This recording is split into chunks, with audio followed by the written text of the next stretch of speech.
عليكم ورحمة الله وبركاته. الحمد لله والصلاة والسلام على رسول الله وعلى آله حزب الله وأصحابه جند الله، أما بعد، فأعوذ بالله من الشيطان الرجيم.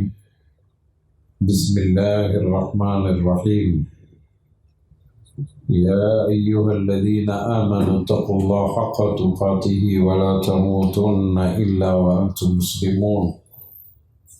رب اشرح لي صدري ويسر لي أمري واحلل عقدة من لساني يفقه قولي.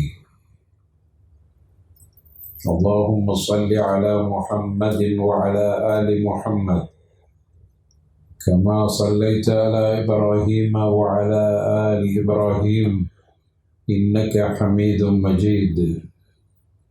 اللهم بارك على محمد وعلى آل محمد كما باركت على إبراهيم وعلى آل إبراهيم إنك حميد مجيد. உலகத்திலேயே அல்லாஹ்வுக்கு மிக வகப்பான இடமாகிய இறை இல்லத்தில் இந்த அருமையான மாலை பொழுதில் எனக்கு அல்லாஹ்வின் திட்டமிடுதல் மிக நுட்பமானது என்கிற இந்த தலைப்பு வழங்கப்பட்டிருக்கிறது. அருமையானவர்களே, இந்த உலகம் அச்சங்களாலும் கவலைகளாலும் குழப்பங்களாலும் பிரச்சனைகளாலும் கலகங்களாலும் சூழப்பட்டிருக்கிறது. இந்த உலகத்தில் எந்த திசை நோக்கினாலும் பிரச்சனை, ஒரு சுமூகமான ஒரு நிலை பார்க்க முடியல. அதே போன்று நம்மில் பலர் தனிப்பட்ட முறையில் பல பிரச்சனைகளை எதிர்கொள்ளக்கூடியவர்களாக இருக்கிறோம். நம்மில் நிறைய பேருக்கு கவலை எதிர்காலத்தை பற்றியான கவலை. எதிர்காலத்தை பற்றி கவலைப்பட்டு நிகழ்காலத்தில் உண்டான இனிமைகளை தொலைத்து கொண்டிருக்கிறோம். நம்ம இன்னும் ஒரு 5 வருஷத்துக்கு பிறகு என்ன நடக்குமோ, இதிலேயே கவலை போகிறது. இப்போ உனக்கு இருக்கிற இன்பத்தை நீ தொலைத்து கொண்டு இருக்கிறாய். இது நம்ம புரிகிறதில்லை. வருங்காலங்களில் நம்மளுடைய எதிர்காலம் எப்படி இருக்கும்?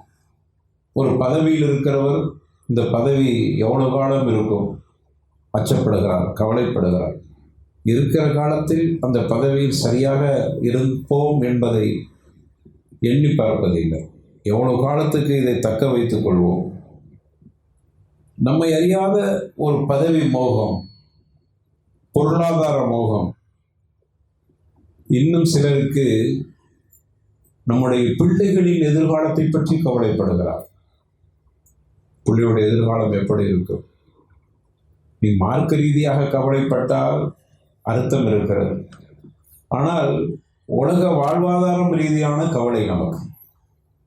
இப்படியே போயிட்டே இருந்தால் நம்முடைய பிள்ளைகள் நிலை என்னவாகும், நம்முடைய பொருளாதாரம் என்னவாகும், நம்முடைய தொழில் என்ன ஆகும்? இந்த கவலை நமக்கு மத்தியில் இருக்கிறது. நமக்கு கொஞ்சம் இருக்குதோ இல்லையோ, நம்முடைய துணைகள் நமக்கு அதிகமாக ஏற்படுத்தக்கூடிய ஒரு நிலையை உருவாக்கி விடுவோம். அவங்களே சொல்லுவாங்க, இப்படியே இருந்தால் எப்போ முன்னேறுறது? ஒரு கவலையை உருவாக்கிறார். ஒரு வகையான மனக்குமரல். நான் சொல்கிறதுலாம் இன்னைக்கிட்ட நம்மகிட்ட இருக்குது, அதுக்கு தீர்வு தான் என்ன அப்படிங்கிறது தான் இந்த தலைப்பு. ஒரு வகையான மனக்குமரல், மனக்குழப்பம், கவலை, நோய், மன அழுத்தம், இப்படி வாழ்க்கை போய்கொண்டு இருக்கிறது. ஒரு பள்ளிக்கூட மாணவன், அவனுக்கு கவலையாக இருக்குது. அவனுக்கு ஏதோ அவன் வயசில் அவனுடைய படிப்பில் அவன் தகுதிக்கு அவனுக்கு கவலை. ஒரு பள்ளிக்கூட மாணவி, அவளுக்கு அவளுடைய வயசில் அவளுடைய படிப்பில் அவள் சம்பந்தப்பட்ட விஷயங்களில் அவளுக்கு கவலை. இப்படி எங்கே பார்த்தாலும் மனசோர்வு மக்களுக்கு மத்தியில் இருக்கிறது. இதற்கான தீர்வு தான் என்ன? இதுக்கு தீர்வு இருக்கணுமா இல்லையா? இந்த பிரச்சனைக்கு தான் என்ன ஆகுது? கொஞ்ச நாளாகவே எனக்குள்ள இப்படியான குழப்பங்கள் இருந்துக்கிட்டே இருக்குது, எனக்குள்ள இப்படியான பிரச்சனைகளே இருக்கிறது, என்னை மையப்படுத்தியே இவ்வளோ விஷயங்கள் நடந்து கொண்டு இருக்குது. இப்படி ஒவ்வொருவர்களும் அவர்களுடைய பிரச்சனைக்குள்ளே நம்ம இருக்கிறோம். அப்படியானால் இதிலிருந்து இதெல்லாம் இருக்கத்தான் செய்யும். ஆனால் இதை எப்படி நாம் வென்றெடுப்பது அல்லது கடந்து போவது, இதுதான் இந்த இடத்தில் நம்முடைய தலைப்பு நோக்கமாக இருக்கிறது. புரிகிறதா? இதெல்லாம் இருக்கும். இப்போ நான் சொன்னதை தாண்டி இருக்கும். நான் குறைவாக தான் சொல்லியிருக்கிறேன். பெண்கள்கிட்ட எடுத்துக்கிட்டால் அவங்களுக்கு அவ்வளோ தூரத்துக்கு மனக்குழப்பங்கள் இருக்குது. அப்போ இதை தாண்டி என்னுடைய வாழ்க்கையை நான் எப்படி அமைத்துக் கொள்வது? இதற்கு இஸ்லாம் என்ன தீர்வை சொல்கிறது? அதுக்கு தான் லுத்ஃபு தத்பீரி மினல்லாஹ், இதாங்க அதற்கு முற்றுப்புள்ளி வைக்கிறது. இந்த வாசகம் தான் முற்றுப்புள்ளி வைக்கிறது. லுத்ஃபு தத்பீரி மினல்லாஹ், அல்லாஹ்வின் நுட்பமான திட்டமிடுதல். இது அனைத்தும், நான் சொன்ன அனைத்து பிரச்சனைகளும் அல்லாஹுடைய நுட்பமான திட்டமிடுதல். தத்பீர், தத்பீர்னா தக்தீர், அல்லாஹ்வின் நுட்பமான திட்டமிடுதல். இப்படி நம்ம புரிஞ்சுக்கிட்டோன்னு வைங்க, இதை பற்றி நம்ம யோசிக்கும் போது கவலையாக இருக்கும். கவலை இருக்கணும். ஆனால் அடுத்த கட்டத்துக்கு என்ன வந்துடணும்னா, இது அனைத்தும் இறைவனின் நுட்பமான திட்டமிடுதல் அப்படின்னு முடிவுக்கு வாங்க. நம்ம ராகத்தாயிரும்.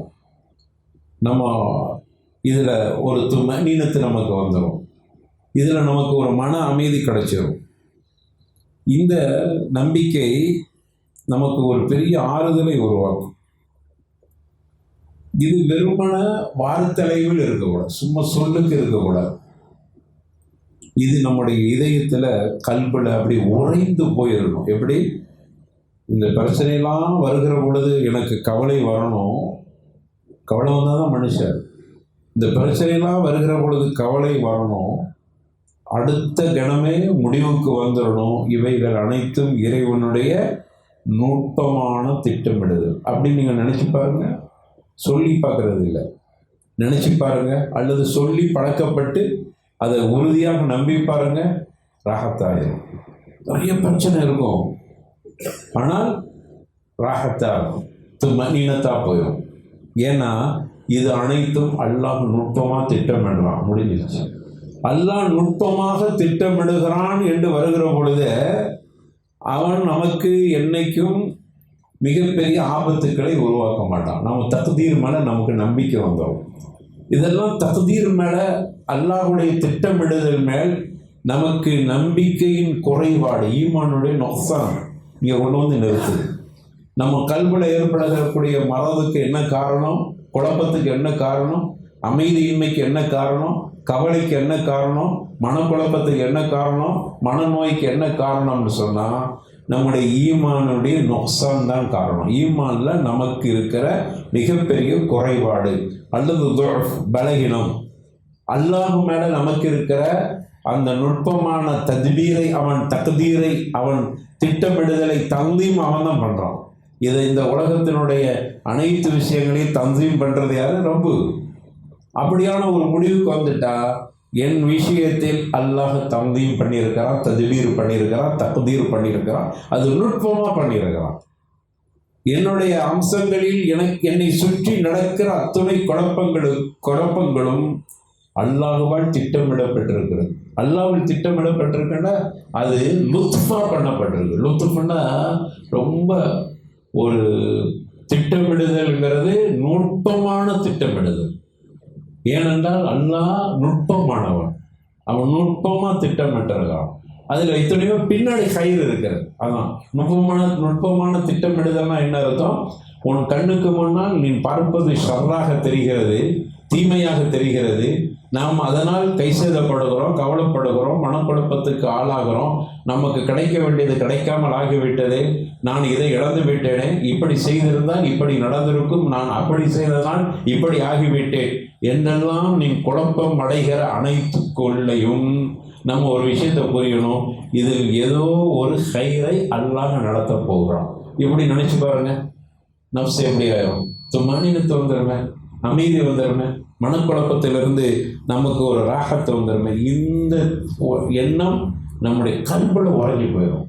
அல்லாஹ்வுடைய திட்டமிடுதல் தான் இது என்பது வாயால சொல்றது இல்லை, உள்ளத்தில் அப்படியான ஒரு உரைதல், ஒரு நம்பிக்கை ஆகிவிட வேண்டும்.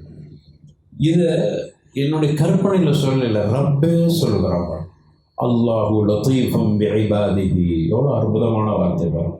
அல்லாஹு லத்தீஃபும் பிஇபாதிஹி, அல்லாஹ் அவனுடைய அடியார்கள் விஷயத்தில் லத்தீஃப், ரொம்ப கிருபை உடையவனாக இருக்கான். இந்த ஒரு வார்த்தை பெரிய ஆறுதல் பாருங்க. இந்த அடியார்கள், நம்ம எந்த அடியாரு? நமக்கு எதெல்லாம் மனக்குழப்பம்னு சொன்னோமோ, என்னை எதிர்நோக்கிறது, இப்படி இப்படி பிரச்சனை, என்னுடைய வாழ்க்கையில் இப்படியான தோல்வி, நான் திட்டமிட்டதெல்லாம் சரிந்து போய்விட்டது, நான் முன்னேறி போகிறேன், முன்னேறிக்கிட்டே இருக்கிறேன், அப்புறம் என்னன்னு தெரியல, கடைசி இடத்துக்கு வந்துடுறேன், அவ்வளோ உயரத்துக்கு போகிறேன், அப்புறம் கடைசியில் பார்த்தீங்கன்னா அப்படியே ஜீரோவில் வந்து நின்றுடுறேன் என்றெல்லாம் நம்ம சொல்கிறோமே, அதுதான் நம்முடைய இழப்புக்கு காரணம், நமக்கு கவலைக்கு காரணம், அதுதானே மனக்குழப்பத்திற்கு காரணம். ஆனால் நீங்கள் ஒரு விஷயத்தை புரிஞ்சுக்கணும், அல்லாஹு லத்தீஃபும் பிஇபாதிஹி, அல்லாஹு அக்பர். அல்லாஹ் எவ்வளோ பெரிய வார்த்தை. இந்த வசனத்தை திரும்ப திரும்ப மடக்கி நீங்கள் சொல்லி பாருங்கள். இது எத்தனை தடவை நீங்கள் வாயால் சொல்கிறது இல்லை, இது மேலே நம்பிக்கை. அல்லாஹு லத்தீஃபும் பிஇபாதிஹி என்ன அர்த்தம்? அல்லாஹ் அவனுடைய அடியார்கள் மீது லத்தீஃபாக இருக்கிறான், கருணையாக இருக்கிறான், கிருபையாக இருக்கிறான். இவ்வளவு பிரச்சனை இருக்குது, அல்லாஹ் கருணையாக இருக்கிறான். அப்படின்னா இது பிரச்சனை என்பது ஏதோ நமக்கு ஹைர் நடக்க போகிறது, அதுன்னு அர்த்தம். நமக்கு இதெல்லாம் கவலைன்னு நினைக்கிறோமோ அது என் பார்வையில் கவலை. ஆனால் அல்லாஹ் என்ன வாக்குறுதி கொடுக்கும்? அல்லாஹு லத்தீஃபும் பிஇபாதிஹி, அல்லாஹ் அடியார்கள் மீது அல்லாஹ் மிகவும் கருணை. லத்தீஃபுக்கு அர்த்தம், இன்னொரு அர்த்தம் கருணை. அல்லாஹ் கருணையுடைய, அதுதான் அல்லாஹ் லத்தீஃப்னு ஒரு பேர் இருக்கு. அல்லாஹ் யாரு? லத்தீஃப், கருணை உள்ளவன், மிருதுவானவன், நுட்பமானவன், தத்துவமிக்கவன். அப்போ என்னுடைய பிரச்சனைக்குள் ஏதோ தத்துவம் வச்சிருக்கிறான், ஏதோ ஒரு நுட்பம் வச்சிருக்கிறான். அந்த நுட்பம் என்னை சார்ந்த ஒரு கிருபையை அல்லாஹ் கொடுக்க போகிறான், ஒரு அருளை கொடுக்க போகிறான், ஒரு மிருதுவை கொடுக்க போகிறான். இப்படி நினைச்சு பாருங்க, நமக்கு முன்னாடி மழை போன்று இருக்கிற பிரச்சனைகள் எல்லாம் ஒன்றும் இல்லாமல் ஆயிடும், மடுவை விட லேசாக போயிடும், பார்க்க மழப்பாக இருக்கும். நீங்கள் இப்படி நினச்சிப்பா, அல்லாஹு லத்தீஃபும் பிஇபாதிஹி. அல்லாஹ் அதோடு முடிக்கல. அந்த வசனத்தை எப்படி முடிக்கிறான்? நான் நம்பரை சொல்கிறேன், போய் திரும்ப திரும்ப அந்த வசனத்தை 2-3 தடவை படித்து பாருங்கள். அந்த வசனத்தோட உங்களை நீங்கள் உள்ளாக்கி கொள்ளுங்கள். அந்த வசனத்தை நீங்கள் உங்களுக்குள் கொண்டு வந்து விடுங்க, நஃப்ஸுக்குள்ளே கொண்டு வந்துடுங்க. அந்த வசனத்தை மீண்டும் மீண்டும் படித்து அதனுடைய அர்த்தத்தை உணர்ந்து தத்வீர் பண்ணி அதை அப்படியே உங்கள் கல்வில உரைய வச்சிருங்க. அப்போ உங்களுக்கு தெரியும், பிரச்சனைகள் எல்லாம் ஒன்றும் இல்லை, இது பிரச்சனை என் பார்வையில் பிரச்சனை, ஆனால் அதனுடைய பின்னணி தத்பீர், அல்லாஹுடைய தத்பீர் இல்லை, அல்லாஹுடைய தந்தீம் இல்லை, அல்லாஹுடைய தக்தீர் இல்லை, அல்லாஹுடைய ஏற்பாட்டில் அதில் ஏதோ பெரிய கயிறு இருக்கிறது. முடிஞ்சு இந்த வசனம் அதைத்தான் சொல்லுது. சரி, இந்த வசனத்தை அல்லாஹ் எப்படி முடிக்கிறான் பாருங்க. 42வது அத்தியாயம் 19வது வசனம், 42:19 அல்லாஹ் எப்படி முடிக்கிறான் பாருங்க. அல்லாஹு லத்தீஃபும் பிஇபாதிஹி, அல்லாஹ் அடியார்கள் விஷயத்தில் மிக கிருபை உடையவனாக இருக்கிறான். யர்ஸுகு, பாருங்க, யர்ஸுகு மையஷா, நாடியவர்களுக்கு வாழ்வாதாரத்தை கொடுக்குறான். ரிஸ்க்குன்னா சாப்பாடு கொடுக்குறான்னு அர்த்தம் அல்ல, வாழ்வாதாரத்தை கொடுக்குறான். அப்படி ஒரு அர்த்தமும் இருக்குது. ரிஸ்க்குக்கு சாப்பாடுன்னு அர்த்தம் இருக்குது. அப்போ சோத்தை கொடுக்குறான்னு அர்த்தம் இல்லை, யர்ஸுகு வாழ்வாதாரத்தை கொடுக்குறான் அல்லாஹ். அதனால தான் அல்லாஹு லத்தீஃபும் பிஇபாதிஹி யர்ஸுகு மையஷா, நாடியவர்களுக்கு வாழ்வாதாரத்தை கொடுக்குறான். அப்போ நமக்கு ஒரு இங்கே அல்லாஹ் ஒரு சந்தேகத்தை நிவர்த்தி பண்ணான். எனக்கு இவ்வளோ பிரச்சனை இருந்த மாதிரி தெரிஞ்சிச்சே, அந்த பிரச்சனை தான்ப்பா உன்னுடைய வாழ்க்கையின் வாழ்வாதாரத்தின் உச்சத்துக்கு போகிறான். ஏன்னா அல்லாஹ் அப்படி திட்டமிட்டிருக்கிறான். இப்போ உங்களுக்கு தெரியும், அப்போ இவ்வளோ பெரிய பிரச்சனையை சரி செய்கிறதுனா எவ்வளோ பெரிய பலசாலியாக இருப்பான். பலசாலியாக இருந்தால் தான் அதை செய்ய முடியும். அதையும் அல்லாஹ் உத்தரவு கொடுக்குறான். ஒவ்வொரு கவி, அல்லாஹ் யாரு தெரியுமா? ஒவ்வொரு லைஃப் இல்லை, ஒவ்வொரு கவி. அதை முதல்ல புரிஞ்சுக்க. உன்னுடைய ரப்பு யாருன்னு முதல்ல தெரிஞ்சுக்க. நம்ம ரொம்ப சாதாரணமாக இடம் போட்டுட்டு இருக்கோம். என்னோட இவ்வளவு பிரச்சனையை அது எப்படி சரி செய்ய முடியும்? எனக்கு இவ்வளோ பிரச்சனை இருக்குது தெரியுமா? யாராலையுமே இது சரி செய்ய முடியாத அளவுக்கு பிரச்சனைக்குள் மாட்டிக்கொண்டிருக்கிறேன். இது அவ்வளோ பெரிய சிக்கல். நம்ம சொன்னோம், என்னுடைய வாழ்க்கையில் இந்த மாதிரியான சிக்கலுக்குள் நான் இடியப்ப சிக்கலுமாங்க. இடியப்ப சிக்கல், இடியப்பத்துடைய அந்த ரவுண்டு எங்கே போய் ஜாயிண்ட் ஆகுதுன்னு நமக்கு தெரியாது. பார்த்தா அது அப்படியே ஒரு மாதிரி கொசன்னு இருக்கும். அதை மாதிரி வாழ்க்கையில் நம்முடைய பிரச்சனை இடியப்ப சிக்கலாக இருக்குது. இது எப்படிப்பா திருக்க போகிறான்? நீ யாரை நினைக்கிறா? லத்தீஃப் யாரு? அவன் கிருபையாக இருக்கிறான், ஆனால் சாதாரணமாக நினைச்சாரு. அல்ல கிருபையா இருக்கிறான்னா பலகீனன்னு நினைச்சுக்கிட்டியா? ஒஹுவல் கவி அல்லாஹ் சொல்லி காட்டுறான். ஒஹுவல் கவியுல் அசீஸ் அப்படிங்கிறான். அல்லாஹ் வலிமை மிக்கவன். அடுத்து ஒரு வார்த்தையை அல்லாஹ் போடுறான் பாருங்க. ஒவ்வொரு வார்த்தைக்கும் உள்ளபடியாக இந்த வசனத்தை மீண்டும் மீண்டும் சிந்திச்சு பாருங்க. ஒவ்வொரு வார்த்தைக்கும் அவ்வளவு உயிரோட்டமான ரூஹானியத்தான ஒரு தன்மை அல்லாஹ் கொடுக்குறான். ஒவ்வொரு கவி அல்லாஹ் வலிமை உள்ளவன். அடுத்து அல்லாஹ் சொல்றான் அல் அசீஸ் அப்படிங்கிறான். அசீஸ் மிகைக்கிறவன். உன்னோட பிரச்சனை என்னப்பா?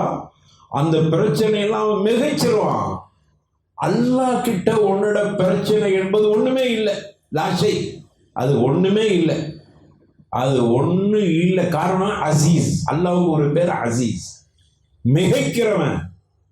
எவ்வளவு பெரிய விஷயமாக இருந்தாலும் சரி, அனைத்தும் அவனுடைய ஞானத்திலிருந்து ஒரு காலமும் தப்பாகும். அதை புரிஞ்சுக்கிறது.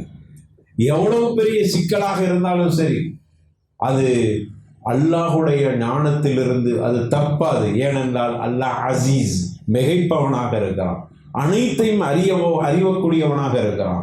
அனைத்தையும் தீர்க்கக்கூடிய கவியாக இருக்கிறான். உறுதி மிக்கவனாக இருக்கிறான். எனவே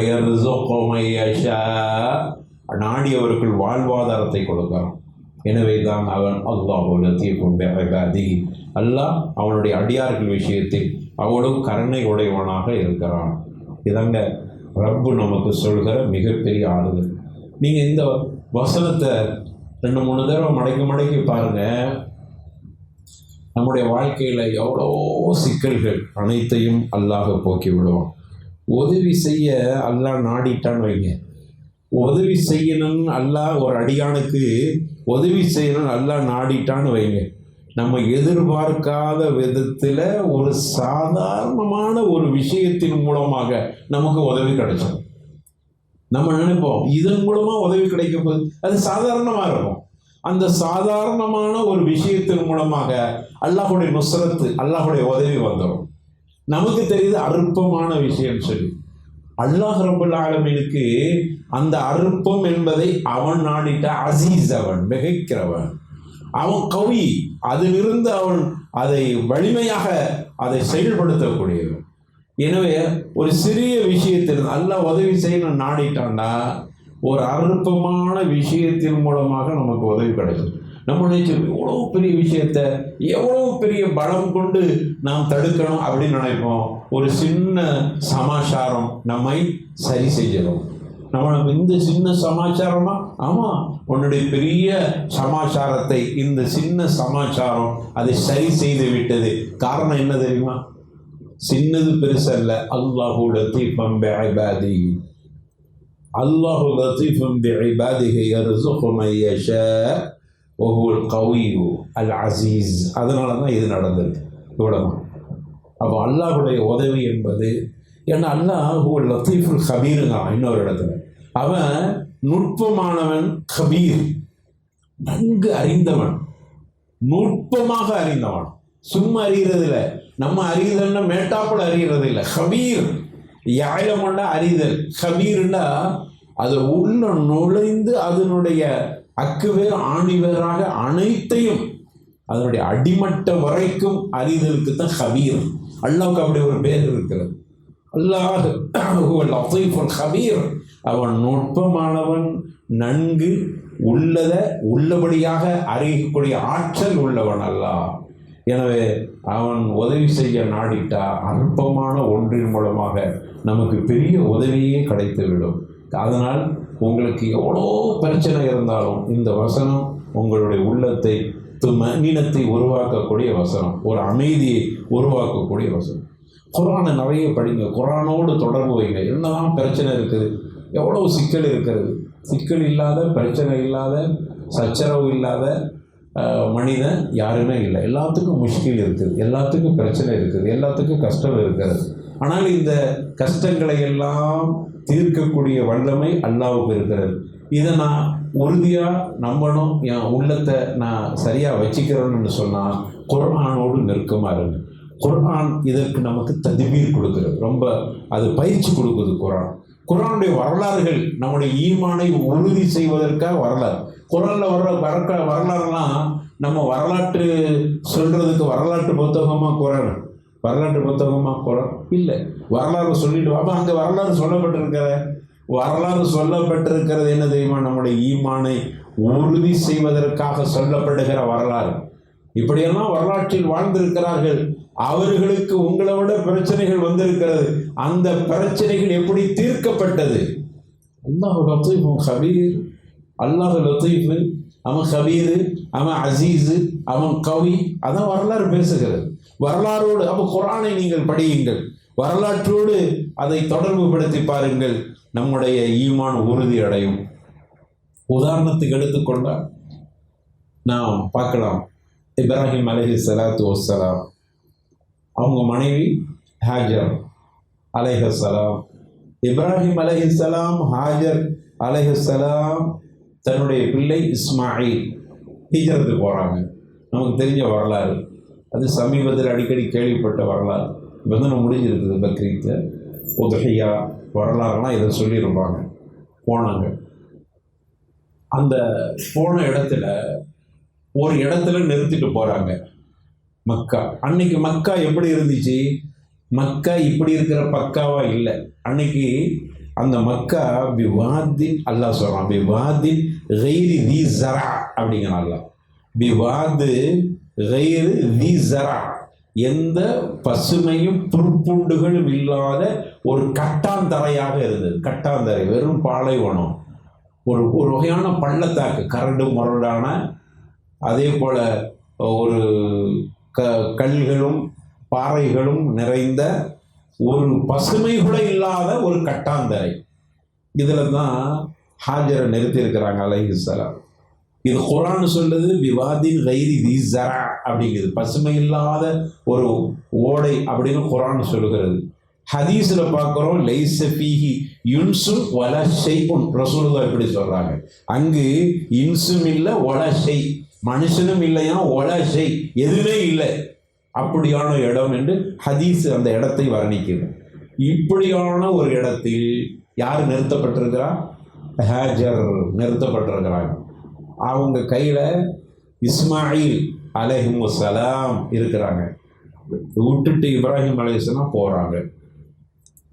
இப்போ பார்க்கணும், நமக்கு இருக்கிற பிரச்சனை, இந்த வரலாறோடு நம்மை ஒப்பிட்டு பாருங்க. அதுக்கு தான் வரலாறு. இந்த வரலாறை படித்து நம்ம இந்த வரலாறு கேட்டுடும், இந்த வரலாறை நான் தெரிஞ்சுக்கிட்டேன் அப்படிங்கிற அர்த்தம் இல்லை.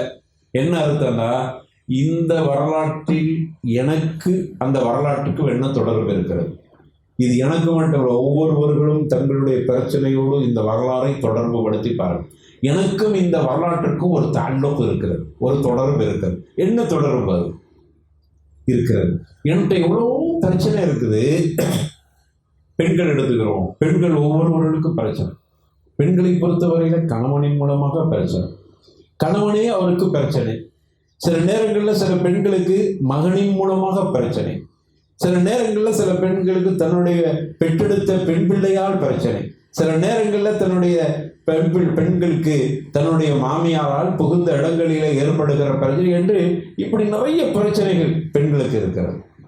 ஆண்களை எடுத்துக்கொண்டால் அந்த மனைவியால் அவருக்கு பிரச்சனை, இப்படி அவர் பெற்றெடுத்த பிள்ளைகளால் பிரச்சனை, அவர் பெற்றதின் மூலமாக பிரச்சனை, அவர்கள் பெற்றெடுத்த பெற்றோர்களால் பிரச்சனை, இப்படி பலதரப்பட்ட பிரச்சனைக்குள் நம்ம இருக்கிறோம். இப்படி பிரச்சனைக்குள்ளானவர்கள் இந்த ஹாஜர் இஸ்மாயில் அலைஹிஸ்ஸலாம் அவருடைய வரலாற்றோடு எனக்கு இருக்கக்கூடிய நிஸ்பத், எனக்கு இருக்கக்கூடிய தாண்டோம், எனக்கு இதிலிருந்து இருக்கிற இபரத் பாடம் என்ன, அதற்கும் எனக்கான தொடர்பு என்ன? இவ்வளவு பெரிய பிரச்சனை. பிவாதின் கைரி தி ஜரா, பசுமை இல்லாத பூமி, அங்கு இன்சுன் வளர்ச்சி எதுவுமே இல்லாத ஒரு இடத்துல நிறுத்திட்டு போறாங்க. இதை விட பெரிய பிரச்சனை என் பிரச்சனை. என் பிரச்சனை ஹாஜருக்கு ஏற்பட்ட பிரச்சனையோடு என் பிரச்சனையை ஒப்பிட்டு பாருங்க. எது பெரிய பிரச்சனை? எது பெரிய பிரச்சனை? நான் கேட்கிற கேள்விதான் பெரிய பிரச்சனை. எது பெரிய பிரச்சனை? அதான் பெரிய பிரச்சனை.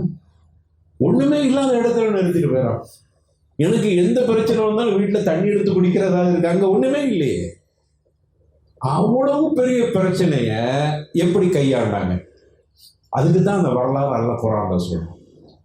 ஏனென்றால் உன்னை படைச்ச ரப்பு யார்? அல்லாஹு லத்தீஃபும் பிஇபாதிஹி. சுப்ஹானல்லாஹ். அல்லாஹு லத்தீஃபும் பிஇபாதிஹி யர்ஸுகு மன் யஷா. அல்லாஹ் அவன் நுட்பமாக திட்டமிடுகிறான். அவ்வளோ பெரிய விஷயம் ஹாஜருக்கு ஏற்படுகிறது. ஒண்ணுமே இல்லாத இடத்துல நிறுத்தப்பட்டிருக்கிறாங்க.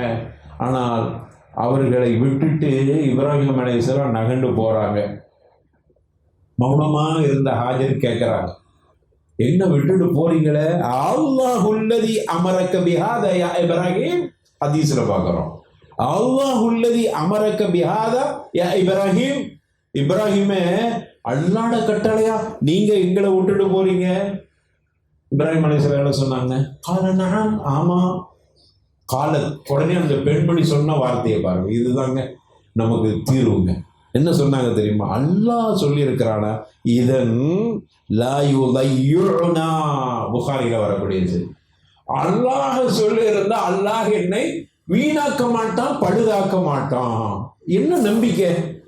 ஒரு பசுமை இல்லாத இடத்துல இந்த மனுஷன் நிறுத்திட்டு போயிருக்கிறார். கேட்டா அல்லாஹ்ங்கிறாரு. ஆனா அந்த பெண்மணிக்கு இருக்கிற நம்பிக்கையை பாருங்க. அல்லாஹ் சொல்லி இருந்தா லா யுதையுனா, அல்லாஹ் எங்களை பாழாக்க மாட்டான். அந்த நம்பிக்கை தாங்க. ஏன் அந்த நம்பிக்கை வந்துச்சு? அல்லாஹு லத்தீஃபும் பிஇபாதிஹி. அல்லாஹு லத்தீஃபும் பிஇபாதிஹி. தன்னுடைய அடியார்கள் மீது அல்லாஹ் கருணை உள்ளவன். முடிஞ்சிச்சு. இதுல பாருங்க, ஒண்ணுமே பசுமை இல்லாத இடத்துல அன்னைக்கு ஏற்பட்ட அந்த ஈரப்பதம் தண்ணீர் தான் இன்னைக்கு மட்டுமே இல்லை, ஹத்தல் தியாமத்து வரைக்கும் அந்த தண்ணீர் வந்து கொண்டு இருக்கு. ஜாம் ஜாம் பார்க்குறோமா இல்லையா? சுப்ஹானல்லாஹ். அல்லாஹ் பழுதாக்கனானா? அல்லாஹ் வீணாக்கனானா? அந்த பெண்மணிக்கு எவ்வளோ பெரிய ஆறுதல் இருந்துச்சு.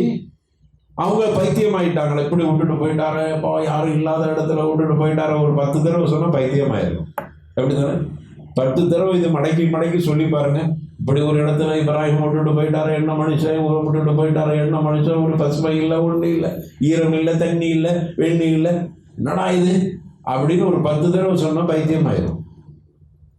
அல்லது இதை யார் பக்கத்தை வச்சு சொன்னால் அவர் பைத்தியம் ஆயிடுவார். இன்னைக்கு அப்படித்தானே ஆகிட்டு இருக்குது. யாருக்கோ வந்து இப்போ மனைவிக்கு ஏற்பட்ட பிரச்சனை கணவனை பைத்தியம் ஆக்கிடுச்சு. கணவனுக்கு ஏற்பட்ட பிரச்சனை மனைவியை அவருக்கு பைத்தியம் ஆக்கிட்டார். ஏன்னா எப்போ பார்த்தாலும் பிரச்சனையை சொல்லிக்கிட்டே இருக்கிறாரு. அந்த அம்மா கேட்டு கேட்டு அவளால் தாங்க முடியல. மனசு தானே, ஒரு கட்டத்தில் மனசையே விட்டுட்டா, முடிஞ்சு. மனசை விட்டது மனக்குழப்பம். நம்ம சமூகத்தில் பேய் பிசாசு முடிஞ்சு எங்கேயோ போயிடுச்சு. அல்லது இவ்வளோ மாத்திரை அள்ளி போட வேண்டிய மனக்குழப்பத்திற்கு எந்த சமூகம்? ஹாஜர் அலைஹிஸ்ஸலாம் வரலாற்றை படித்த சமூகம். அந்த வரலாறை அது எப்படி படிச்சிருக்கு? வரலாறா படிச்சிருக்கு. நீ வரலாற படிக்காத. அதுக்கும் உனக்கும் தாண்டும் இருக்கிறது. அதற்கும் அந்த வரலாற்றுக்கும் உனக்கும் உன்னுடைய பிரச்சனைக்குமான தீர்வு அந்த வரலாறு. அதுக்கு தான் அல்லாஹ் குர்ஆன்ல சொல்றான். வரலாற்றை சொல்லிட்டு போறதுக்கு வரலாற்று புத்தகம் இல்லை குர்ஆன். அந்த வரலாறை சொல்வதன் மூலமாக உனக்கு ஏற்பட்டிருக்கிற இவ்வளவு பெரிய பிரச்சனைகளை தீர்க்கக்கூடிய ஒன்றாகத்தான் குர்ஆன் இருக்கு. ஏனென்றால் அல்லாஹ் நுட்பமாக திட்டமிடுகிறான். அல்லாஹ்வுடைய திட்டமிடுதல், தத்பீர், தக்தீர், தன்லீம் நுட்பமா இருக்குது. அவன் உங்களுக்கு எவ்வளோ பெரிய பிரச்சனை பாருங்க, ஹாஜருக்கு எவ்வளோ பெரிய பிரச்சனையை வச்சிருக்கிறான். அந்த பிரச்சனையை சின்னதா அல்லாஹ் அப்படி லேசா தட்டி விட்டுட்டான். அதனால் பெரிய ஹைரை வைத்திருக்கிறான். தனியா விட்டுட்டு போனது என்பது பெரிய பிரச்சனை. அதை அல்லாஹ் நுட்பமான ஒரு திட்டமிடுதலை வச்சிருக்கிறான். என்ன நுட்பமான திட்டமிடுதல்? அதுதான் கியாமத்து வரைக்கும் ஹஜ்ஜிக்கு போறவங்க மட்டுமல்ல, எங்க இருந்தாலும் யாரோ ஒரு ஆளாக்கி. இன்னைக்கு கூட நாங்கள் ஜம்சம் தண்ணீர் குடித்தோம். நான் ஹஜ்ஜிக்கு போகவில்லை, ஜம்சம் தண்ணீர் குடிக்க பிடிச்சோம். எங்க இருந்துக்கிட்டு, இங்க இருந்துக்கிட்டு வாய்ப்பு. இது யாருடைய உழைப்பு? பிஇذنில்லாஹி அஸ்ஸ வஜல். யாருடைய ஒரு ஏற்பாடு மஷியத்தில்லாஹி அஸ்ஸ வஜல். அன்னைக்கு ஹாஜருக்கு ஏற்பட்ட மிகப்பெரிய நெருக்கடி, அதுல அவர்கள் அல்லாஹ் மீது வைத்திருந்த நம்பிக்கை, அல்லாஹ் அவர்களுக்கு கொடுத்த வெகுமதி, கியாமத்து வரைக்கும் இன்று வரைக்கும் மக்காவுக்கு போகாதவர்கள் கூட அந்த ஜம்சம் நீரை குடிக்கிற பாக்கியத்தை அல்லாஹ் கொடுத்தார்கள். அல்லாஹ் அக்பர் வலில்லாஹில் ஹம்த். அப்படியானால் எனக்கு ஏற்பட்டிருக்கிற பிரச்சனை ஒவ்வொரு ஆளும் நினைச்சு பாருங்க. உங்களுடைய பிரச்சனைகளெல்லாம் வந்து கொட்டி இந்த வரலாறோடு ஒட்டி பாருங்க.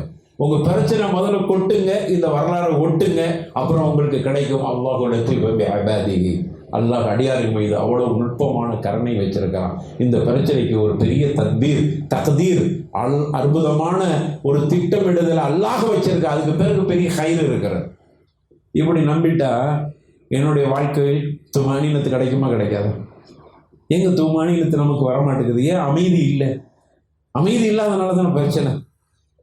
பிரச்சனையை வச்சு நான் பிரச்சனைன்னு வந்ததை விட இவனுடைய அல்லல் படுறது, ஆளா பறக்கிறதே பெரிய பிரச்சனையா போயிடுது. அல்லாஹு அக்பர். அல்லாஹு லத்தீஃபுன். அடுத்து பாருங்க. அப்ப இந்த வரலாறு நமக்கு இந்த அடிப்படை சொன்ன வரலாறு சொல்லிட்டு முழுசா சொல்றதுக்கு இல்லை. ஏன்னா வரலாறு பாதியில் நிறுத்து இல்லை. இது வரலாற்றோட ஒரு தள்ளுக்கு பண்ணிட்டு போயிடுவேன். நீங்கள் ஒப்பிட்டு பாருங்கள். அல்லாஹு லத்தீஃபுன் பிஇபாதிஹி, அல்லாஹு லத்தீஃபுன் பிஇபாதிஹி அப்படிங்கிறதுக்கு இந்த வரலாறுகள் நமக்கு பாடமாக இருக்குது. அடுத்து வாங்க. நமக்கு நிறைய பிரச்சனை இருக்குது. என்ன பிரச்சனைகள் அதையெல்லாம் நீங்கள் கொண்டு வாங்க.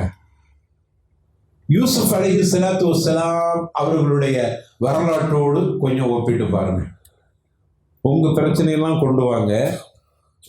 எனக்கு அப்படி இப்படி ஆயிடுச்சு, இப்படி இவங்க கணவன் சரியில்லை அல்லது மனைவி சரியில்லை. இதெல்லாம் வாழ்க்கையில் மனுஷன்கிட்ட அதிகமாக இருக்கிறது தானே. அல்லது வியாபாரத்தில் நொடிஞ்சு போயிட்டா, அல்லது வியாபாரத்தில் ஏமாந்து போயிட்டா, அல்லது கீழே வந்து மேலே இருந்தேன் கீழே வந்துட்டா, அல்லது கீழே இருந்தேன் மேலே போயிட்டேன், மேலே போனால் நிம்மதி இல்லை, கீழே இருக்கும்போது இருந்த நிம்மதி மேலே போடும். நான் சொல்லுவேன் மாடியில் இருக்கிறது இல்லை, பொருளாதாரத்தில் மேலே இருந்தார் ஆனால் நிம்மதி இல்லையா, கீழே இருக்கும்போது நிம்மதியாக இருந்தார். எப்போ சொல்கிறாரு? ஒசக்க போன பொருள் மேலே போன பொருள் சொல்கிறாரு. கீழே நிம்மதியாக இருந்தேன், இப்போ பொருளாதாரத்தில் மேலே போயிட்டு நிம்மதியை பொழைச்சிட்டேங்க. சரி, அப்படியே அவன் கீழே வரையாப்பா கீழே வச்சுட்டா பொருளாதாரம் இல்லைன்னு நிம்மதி இல்லாமல் இருக்கும். எங்கேயாவது துமானினத்து வந்துச்சாங்க? கீழே இருக்கும் பொழுது பிரச்சனை இல்லாமல் இருந்தேன், பொருளாதாரம் இல்லைன்னு கவலைப்பட்டா. சரி, மேலே கொண்டு போய் அல்லாஹ் கொஞ்சம் உயரமாக்கி வச்சான். இப்போ சொல்கிறான் பொருளாதாரம் வந்துருச்சு நிம்மதி இல்லைங்கிறான். ஏதாவது குறை இருக்கும், நுக்சான் வருதா இல்லையா? உன்னுடைய பார்வையில் உன்னுடைய கல்வியில் ஒரு மாநிலத்து எதையாவது ஒன்று அமைதியை இழக்கிறீங்கள, ஏதாவது பிரச்சனையை வச்சு. இதுன்னு இப்போ நம்ம மனுஷன் வாழ்க்கை இருக்குது. இப்போ நீங்கள் யூசுப் அலைஹிஸ்ஸலாமுடைய வரலாற்றோடு கொஞ்சம் தாலுக் பண்ணி பாருங்கள், தொடர்பு படுத்தி பாருங்கள். யூசுப் அலைஹிஸ்ஸலாத்து வஸ்ஸலாம் அவருடைய சகோதரனாக கொண்டு போய் ஒரு பாழடைந்த ஆழமான கிணற்றில் தள்ளி விட்டுட்டாங்க. அதை கொஞ்சம் நினச்சி பாருங்கள். எங்கேயோ உள்ள யாருமே அந்த பக்கம் போகாத ஒரு கிணற்றில் தள்ளி விடப்படுகிறார்.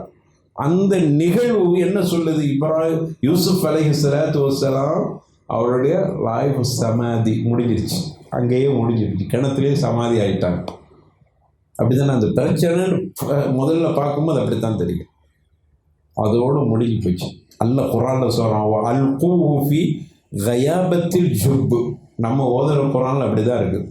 ஹாஃபிஸ் அப்படி தான் மனப்பாடம் பண்ணி வச்சுக்கிறார். ஆனால் அதுக்கு இன்னொரு கிராத்து இருக்குது. எப்படி? அல் கூஃபி கயாபாத்தில் ஜுப்பு அப்படின்னு காரிகள் ஓதி இருக்கிறாங்க. அப்படிதானே? கயாபத்தில் ஜுப்புன்னு இருக்குது, கயாபாத்தில் ஜுப்புன்னு ஒரு கிராத்து இருக்குது.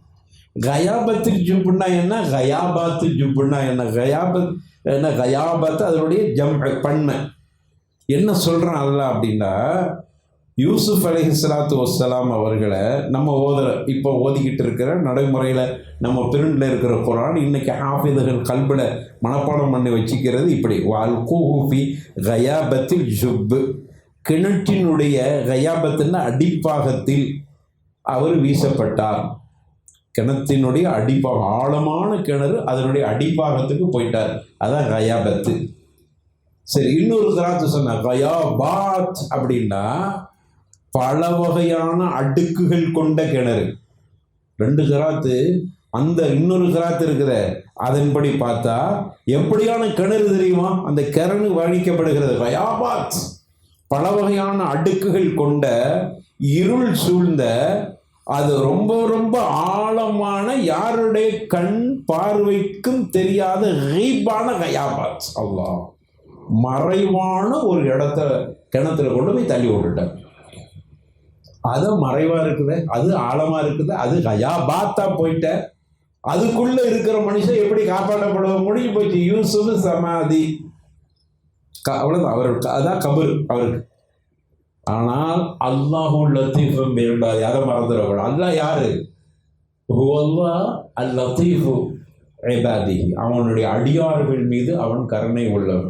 பார்த்த பெரிய முஷ்கில் என்ன முஷ்கில்? கிணற்றின் கிணற்றுக்குள் யாருக்கும் தெரியாத அளவுக்கு மறைக்கப்பட்ட யூசுப். அந்த பிரச்சனை பெரிய முஷ்கிலா இல்லையா? அந்த பெரிய பிரச்சனைய உன்னுடைய பிரச்சனையோடு ஒரு நிஸ்பத் பண்ணி பாருங்க, தொடர்பு படுத்தி பாருங்க. என்னோட பிரச்சனை என்னது? ஆழ்கிணற்றுக்குள் தள்ளி விட்ட பிரச்சனைக்கும் என்கிட்ட இப்போ இருக்கிற அல்லது உங்க கல்புகளில் இருக்கிற பிரச்சனையும் ரெண்டு ஒண்ணா? அதை விட இது சின்னது தானே. அதுல அவருக்கு வெற்றி கிடைச்சிச்சா இல்லையா? யூசுப் அலைஹிஸ்ஸலாம் வெளியே வந்தாங்களா இல்லையா? கிணற்றில் இருந்து எங்க போயிட்டாங்க கடைசியில? மீனல் பீரி, வரலாற்றுல எழுதுறாங்க, மீனல் பீரி இலல் கஸ்ர், எங்கிருந்து? கிணற்றிலிருந்து மாளிகைக்கு போய் விட்டார். முடிஞ்சிச்சலப்பா, சாத்தியமாயிட்டா இல்லையா? சாத்தியமாகும். அல்லாஹுடைய அவன் லத்தீஃபு பிஇபாதி.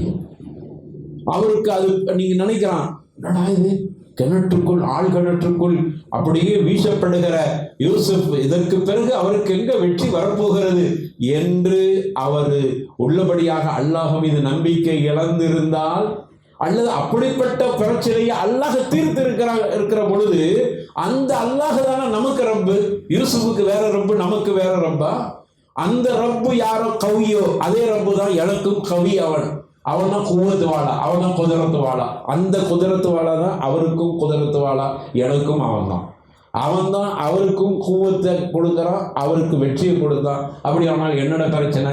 அந்த யூசுஃபுடைய பிரச்சனை அலைஹிஸ்ஸலாம், அவருடைய பிரச்சனை காட்டிலும் என்னுடைய பிரச்சனை ஒண்ணுமில்லை, லாசை, அது ஒண்ணுமே இல்லைன்னு அர்த்தம்.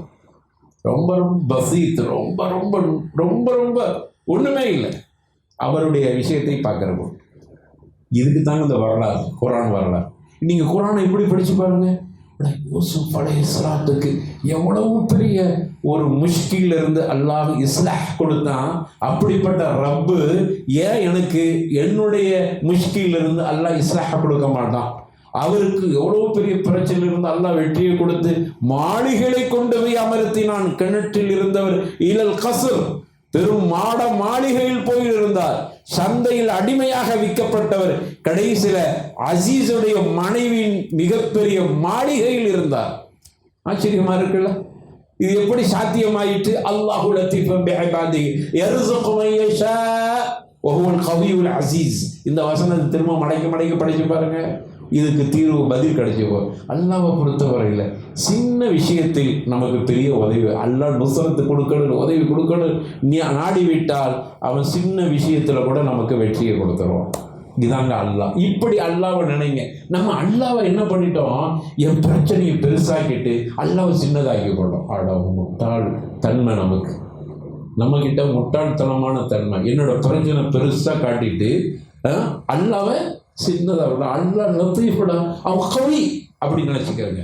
அவன் யார் தெரியுமா? ஒவ்வொரு கவி. அதான் அந்த வசனத்தை அல்லாஹ் முடிக்கும் போது ஒவ்வொரு கவிங்கிறான். உங்களோட பிரச்சனை கவியா, ஷதீதா, பிரச்சனை பெருசா அல்லது வலிமையா? அல்லாஹ்க்கு முன்னாடி பசீத், ஒண்ணுமே இல்லை, சிஃபர், அது பூஜ்ஜியம். அல்லாஹ்வுடைய குவத்துக்கு முன்னால், அல்லாஹ்வுடைய ஆற்றலுக்கு முன்னால், அல்லாஹ்வுடைய குதிரத்துக்கு முன்னால், அல்லாஹ்வுடைய லுத்ஃபுக்கு முன்னால், அல்லாஹ்வுடைய தத்பீருக்கு முன்னால், அல்லாஹ்வுடைய தந்தீபுக்கு முன்னால், அல்லாஹ்வுடைய தக்தீருக்கு முன்னால், அல்லாஹ்வுடைய ஏற்பாட்டுக்கு முன்னால் நம்மளோட பிரச்சனை ஒண்ணும் இல்லை. ஏன்னா அல்லாஹ் அவ்வளவு பெரியவன், அவன் அசீஸ், மிகைக்கிறவன், அவன் கவி. அப்போ இந்த சிஃபத்தை நாம் ஆழமாக புரிஞ்சுக்கிட்டா என்னோட சிஃபத்து சரியாயிரும். அல்லாஹ்வோட சிஃபத்தை சரியா புரியாதனால தான் என்னோட சிஃபத்து பிசுக்குது. சிஃபத்துனா தெரியுதா?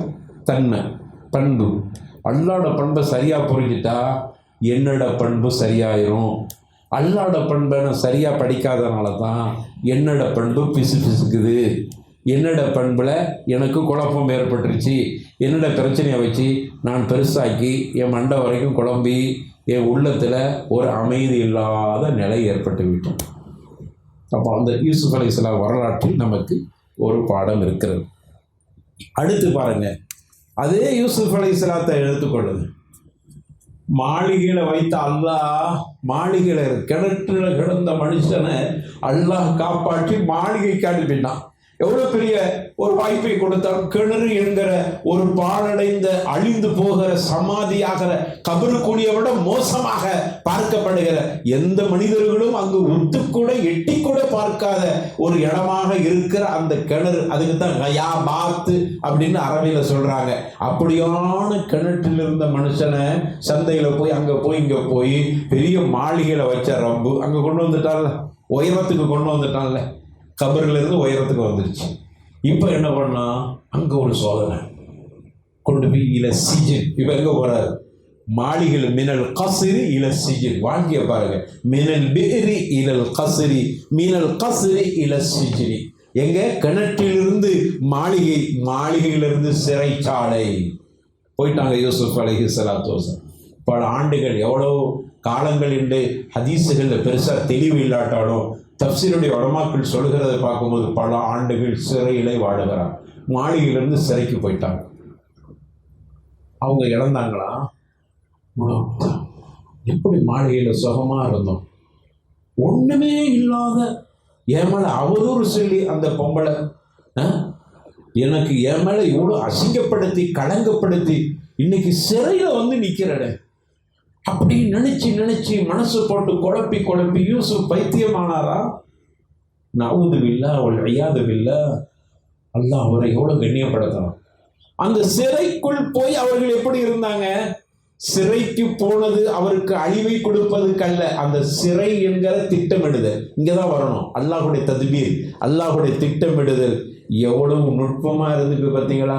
சிறைக்குள் போனதற்கு அழிவுக்கல்ல, இல ரிஃபா, உயர்வுக்கு அல்லாஹ் சிறையை கொடுத்தான். உயர்வு. இப்ப சிறையிலிருந்து எங்க போனாங்க? மின சிஜினி இலா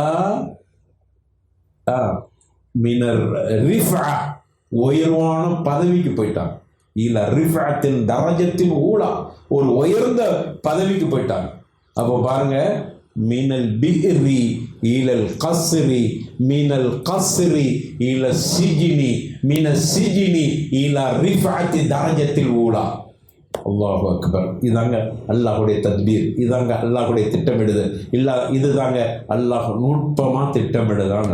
சிறையில் போட்டு அவங்க மனசை அல்லாஹ் ஒரு அல்லாஹோடு, அவங்க அல்லாமான நம்பிக்கை சிறையை தந்திருக்காங்க. ஏதோ அல்லாஹ் ஒரு ஹைரை திட்டமிடுகிறான். பாருங்க, நமக்கு வரக்கூடிய பிரச்சனைகள்லாம் நம்ம இப்படி புரிஞ்சுக்கிறோமா?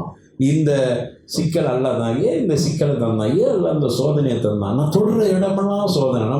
நம்ம அடிக்கடி புலம்புற வார்த்தைகள் அப்படிதானே, நான் தொடுற இடங்கள்லாம் சோதனை. பாருங்க, அந்த பையனை மண்ணை போய் தொடுறான், பொண்ணா மாறுது. நான் பொண்ணை போய் தொடுறேன், மண்ணா போகுது. அவன் பொண்ணை தொட்டான், மண்ணை தொட்டான், பொண்ணா மாறிட்டு, நான் பொண்ணை தான் பொண்ணோட தங்கத்தை சொல்றேன், நான் பொண்ணை தொட்டேன், அது மண்ணா போயிடுச்சு. நம்ம புரிகிறோம் பார்த்தீங்களா?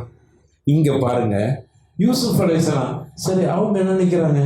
அல்லாஹ் சிறையை தந்துருக்கிறான், அதுல ஏதோ ஹைரை நாடுகிறான். பாருங்க, சுப்ஹானல்லாஹ். அல்லாஹ் இந்த சிறை என்கிறது ஒரு நல்ல விஷயமாங்க. ஒரு மனுஷனுடைய தன்மானம் அதில் உடைந்து போகிறது. எவ்வளவு பெரிய மனிதனாக இருந்தாலும் அவன் சிறைக்கு போய்விட்டால் அசிங்கப்பட்டு போய்விடுவான். வாழ்க்கையில் அவன் கீழ் தளத்துக்கு போய்விடுவான். அது சிறை. யூசுப் அலைஹிஸ்ஸலாம் ஒரு பெரிய இடத்தில் இருந்தார்கள். ஒரு தப்பான ஒரு பிரச்சாரம், ஒரு பெண்ணு அவதூறு சொல்றாங்க. ஒரு நல்ல விஷயத்துக்கு போயிருந்தா அது வேற விஷயம். இல்லாத ஒண்ண அவதூறாக சொல்லப்பட்டு சிறைக்கு போறாங்க. ஆனாலும் அந்த சிறை எப்படி புரிஞ்சுக்கிட்டாங்க? ஓ, அல்லாஹ் இதுல ஏதோ ஹைரை நாடகம் சொல்றாங்க. எப்படிங்க? இது ஒரு ஷர்ருல, சிறையே ஒரு ஷர்ரு, ஒரு தீமை. இதுல எப்படி அல்லாஹ் ஒரு நல்லதை நாடுவான்? அப்படி அவங்க லாஜிக்கா அப்படியே பேசுனாங்க. அவங்க என்ன புரிஞ்சாங்க, இது ஏதோ ஹைரை வைத்திருக்கிறோம். ஏனென்றால் ஏன் அப்படி நினைச்சாங்க, அல்லாஹ் ஹைரை வச்சிருக்கான்னு ஏன் நினைச்சாங்க? ஏன் நினைச்சாங்க? மாஷா அல்லாஹ். அதான் இந்த வசனத்தை மறந்துடாதீங்க. அல்லாஹும் லத்தீஃபும் பிஇபாதிஹி, அடியார்கள் மீது அல்லாஹ் கருணையாக இருக்கான். அதனால அவன் திட்டமிடுகிறான். அவ்வளவுதான். எப்படியான நுட்பமா திட்டமிடுகிறான். ஏதோ சிறைக்கு அனுப்பின மாதிரி தெரியுது, இல்லை, சிறையிலிருந்து எனக்கு ஏதோ நுட்பமான ஹைரை நாடி இருக்கிறான். அல்லாஹு லத்தீஃபும் பிஇபாதிஹி யர்ஸுகு மன் யஷா வ ஹுவல் கவியுல் அஸீஸ். இதைத்தான் அவங்க நினைச்சா. இந்த வசனத்தை மட்டும் நீங்கள் ஞாபகம் வச்சுக்கிறங்க. இந்த வசனம் அவ்வளோ பெரிய பிரச்சனைக்கு தீர்வை கொடுக்குறது. அப்போ யூசுப் அலைஹிஸ்ஸலாம் அப்படி நினைச்சாங்க. கடைசியில் என்ன ஆகி போச்சு, அவங்களுக்கு விடுதலை கிடைக்கிறது. சிறைச்சாலையிலிருந்து வந்து மேல் உயர்ந்த ரிஃபா, உயர்ந்த பதவிக்கு போறாங்க.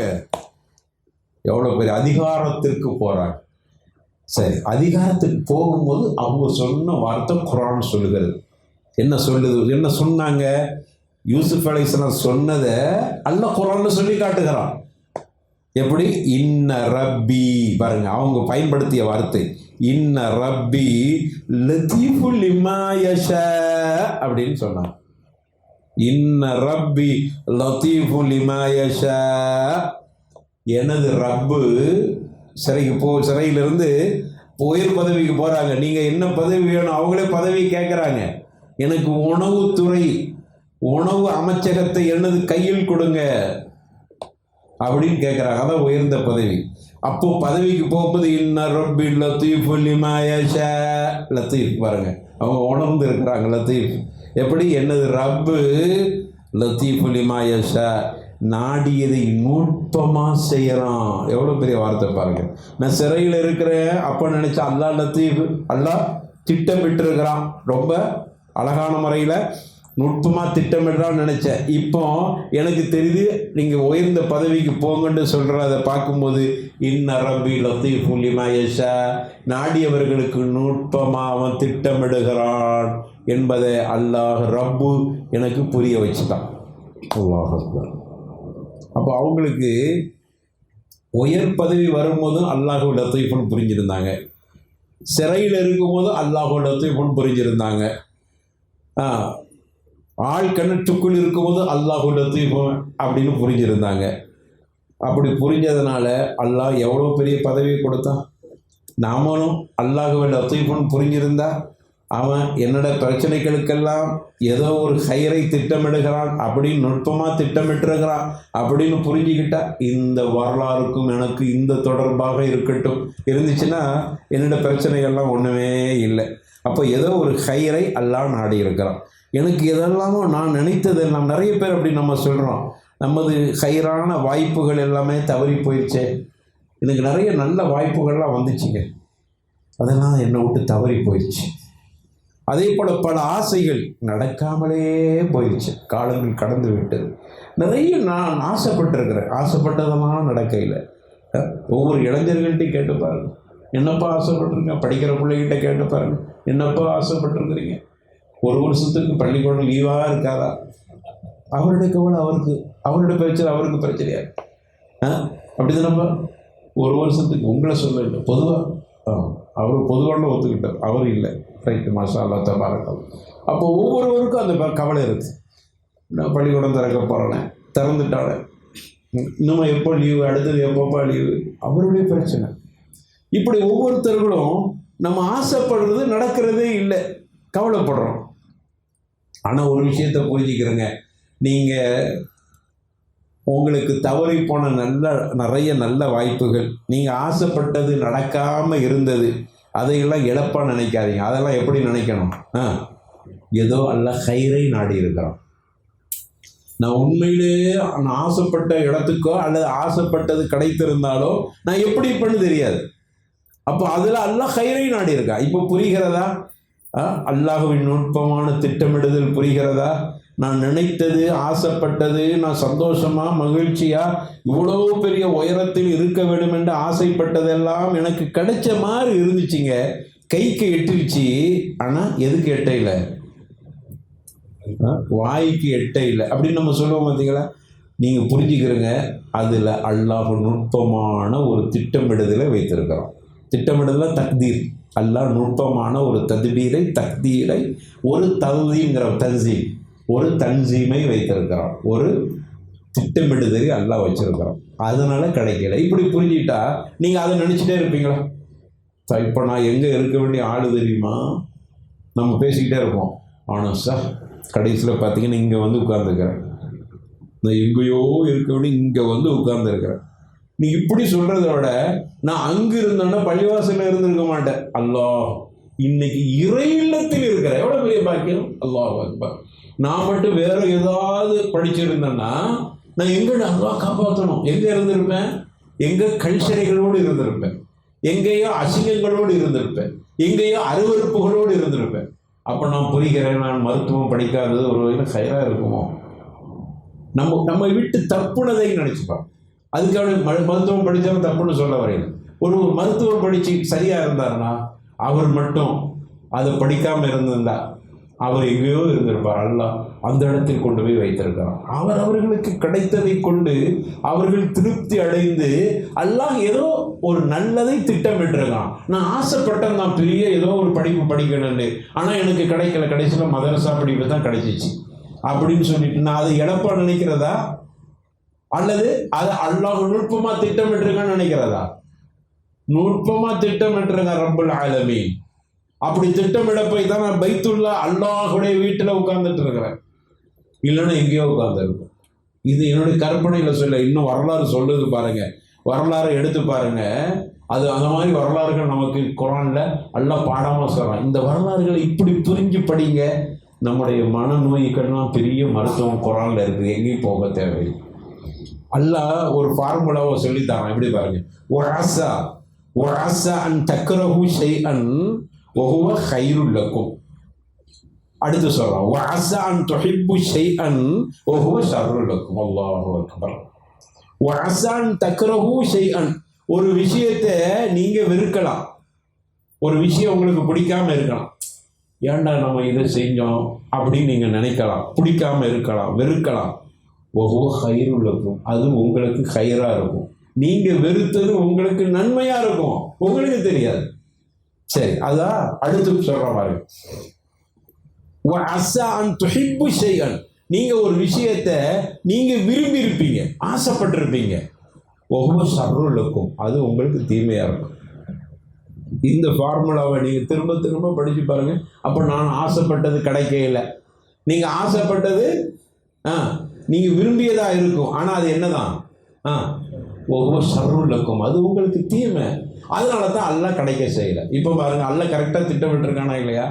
நான் தாங்க குழம்பி போயிருக்கிறேன், அல்லாஹ் சரியா திட்டமிட்டிருக்கான். எனக்கு இது கிடைக்காத, கிடைச்சதை கொண்டு சந்தோஷப்படு. அது கிடைக்கல, அது ஷர்ரு, அதனால தான் கிடைக்கல. புரிகிறதா? ஏன் அது கிடைக்காம போச்சு? அதுல ஏதோ ஷர்ரு இருக்குது. அல்லாஹ் லத்தீஃபுன், அவன் சரியா திட்டமிட்டிருக்கிறான். அதுல ஷர்ருனால எனக்கு கிடைக்கல. இப்படி நினைச்சு பாருங்க, மனக்குழம்பம் வருமா? எனக்கு கிடைக்காது, இழந்ததையெல்லாம் நீங்க எப்படி நினைக்கணும்? அதுல ஏதோ ஹைரை அல்லாஹ் நாடி இருக்கு, அதனால கிடைக்கல. அந்த இழந்தது ஷர்ரு, அதனால நான் ஹைரை நாடி எனக்கு அல்லாஹ் அதை கிடைக்காம வச்சிருக்கான். இப்படி நினைச்சிட்ட அல்ஹம்துலில்லாஹ் ரப்பில் ஆலமீன்.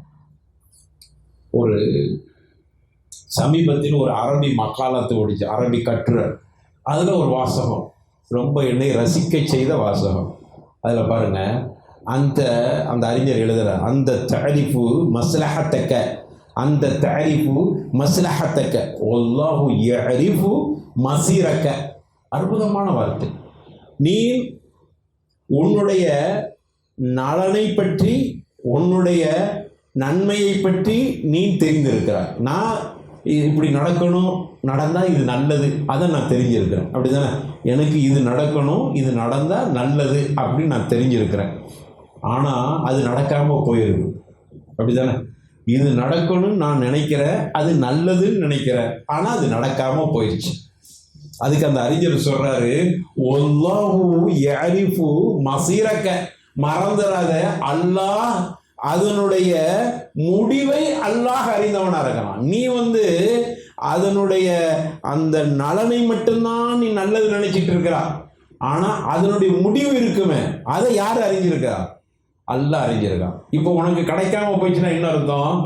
நீ நல்லது நினைச்சுக்கிட்டு இருந்தா, ஆனா அதன் முடிவுல பெரிய ஆபத்து இருந்திருக்குது. அல்லாஹ் அதை தெரிஞ்சிருக்கிறான், உனக்கு அதை தராம ஆயிட்டான். அதனால நீ புரிஞ்சுக்கிறணும், எனக்கு நல்லதுன்னு தெரிஞ்சது, அதுல பெரிய ஒரு தப்பு இருந்துக்குது. அல்லாஹ் தெரிந்தவனா இருந்தா என்ன காப்பாத்திட்டான், அதனால எனக்கு கிடைக்காது இப்படின்னு புரிஞ்சிருங்க. இழந்ததை பற்றி கவலைப்படுவீர்களா?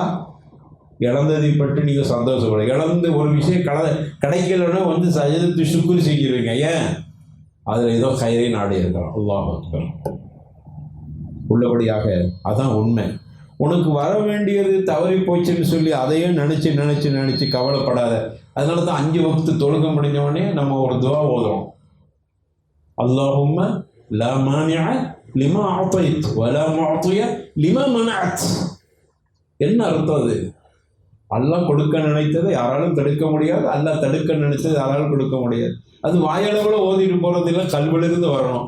வாயால சொல்றது இல்லை, கல்புக்குள்ள இருந்து வரணும். அப்படி வந்துச்சுன்னா எனக்கு எதெல்லாம் இழந்துட்டோம், அல்லாஹ் தர நினைத்தது எனக்கு கிடைச்சிருக்குது, அல்லாஹ் தடுத்த விஷயம் எனக்கு கிடைக்கல, இவ்வளவுதான் விஷயம். இப்படி நினைச்சிட்டா கல்பு ஃப்ரீயா போயிடும். இப்போ கல்பு பாரமா இருக்குல்ல, கல்பு சசீலா இருக்குல்ல, கல்புல நோய் இருக்குதா இல்லையா, கல்புல மறந்து வருதா இல்லையா? காரணம் என்ன? நான் நினைக்கிறேன் இழந்ததை நினைச்சு பெருசா நினைக்கிறேன். இல்லைங்க, அல்லாஹ் லாமானி அலிமா அதைத் வலா முஅதி லிமா மனஅத் வலா யன்ஃபஅ ஜத் மின்கல் ஜத். எவ்வளவுதான். அதில் 5 நேரம் வக்து தொழுகை முடிஞ்ச உடனே இந்த லிக்கரை சொல்றோம். வாயால சொல்லாதீங்க, கல்பால சொல்லி ரசித்து பாருங்கள். கல்வில எதெல்லாம் கிடைக்க இல்லையோ அதெல்லாம் நீங்க நினைச்சுக்கிறீங்க, இதெல்லாம் நமக்கு ஏதோ ஒன்று, ஏதோ ஒரு ஷர்ன், அவ்வளோதான். அல்லாஹ் போய்கிட்டான், நம்மளை விட்டு நம்மளை ராகத்தா வச்சிருக்கான்.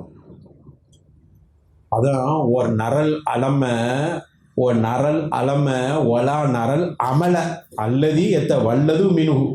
நம்ம எல்லாம் நிறைய என்ன பார்க்குறோம்னா வலியை பார்க்குறோம், வலி வேதனையை பார்க்குறோம். ஆனால் வேதனையின் மூலமாக பிறந்த ஒரு நம்பிக்கையை பார்க்கறதே இல்லை.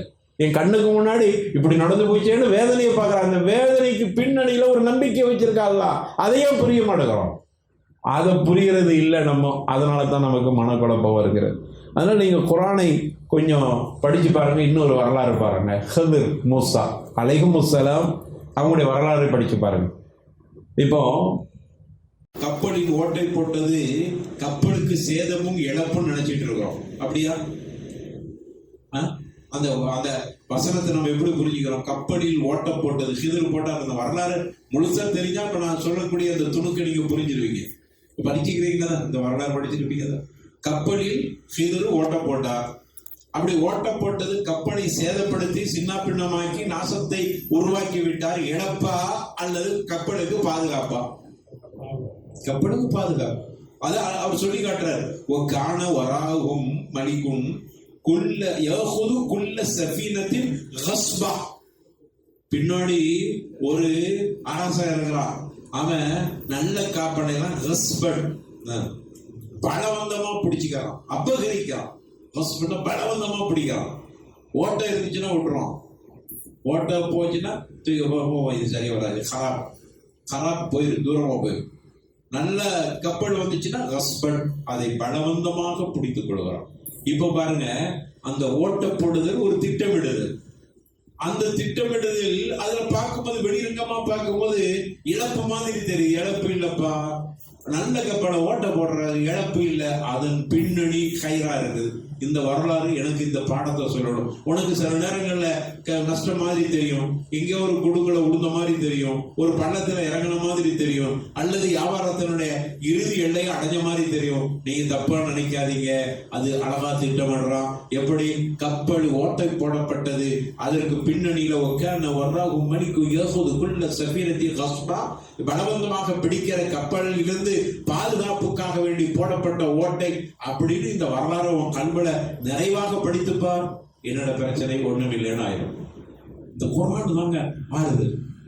அருமருந்து குரான் நம்ம நினைச்சிட்டோம். குரானை தண்ணியில ஊதி ஊதி அப்படியே குடகுடன்னு குடிச்சு, அல்லது குரானை தட்டுல எழுதி அப்படி கரைச்சு குடிச்சு, அல்லது எடுத்து அங்க சோறுல ஒட்டி வச்சுட்டா வீட்டுக்குள்ள எந்த ஆபத்து. அது இல்லப்பா. நீ குரான் வரலாறு உன் கல்வோடு அப்படி நுகர்ந்து வா, உன் கல்வோடு அதை ரசித்து வார், உன் கல்வோடு அதை வாழ்ந்து வார். அது உன் கல்வோடு சுவைத்து பார். உன்னுடைய பிரச்சனைலாம் ஒண்ணும் இல்லை, திட்டமிடுது அழகா அல்லா திட்டமிட்டிருக்கிறான். என்னுடைய பிரச்சனைக்கு அதுக்கு பின்னணியில் பெரிய கயிறு இருக்கிறது அப்படின்னு ஒரு தீர்மானத்துக்கு வந்துடுவீங்க. அதே போல அதே செய்திர பாருங்க. ஒரு சிறுவரை பார்க்கிறார், சிறுவரை கொன்று விட்டார். துயரம் தானே, சிறுவனை கொன்றது மிகப்பெரிய துயரம், பாவம். அந்த பெற்றெடுத்த பெற்றோர்களுக்கு எவ்வளவு பெரிய பாதிப்பு இருக்கும். என் பிள்ளைய போய் அப்படியே தலையை அப்படியே கூப்பிட்டீங்க வாப்பா அப்படின்னு கூப்பிட்டாரு. அந்த சின்ன பிள்ளைய தலையை திரும்பினார், முடிஞ்சு வச்சு அவர் கத்து முத்தாயிட்டார். அப்போ அந்த தாயும் தந்தையும் பார்த்தா என் பிள்ளை இப்படி கொண்டுட்டியப்பா இழப்புன்னு நினைக்கிறான். அதை சொல்லி காட்டுறாங்க. அம்மல் ஒலாமு காண அபவாகு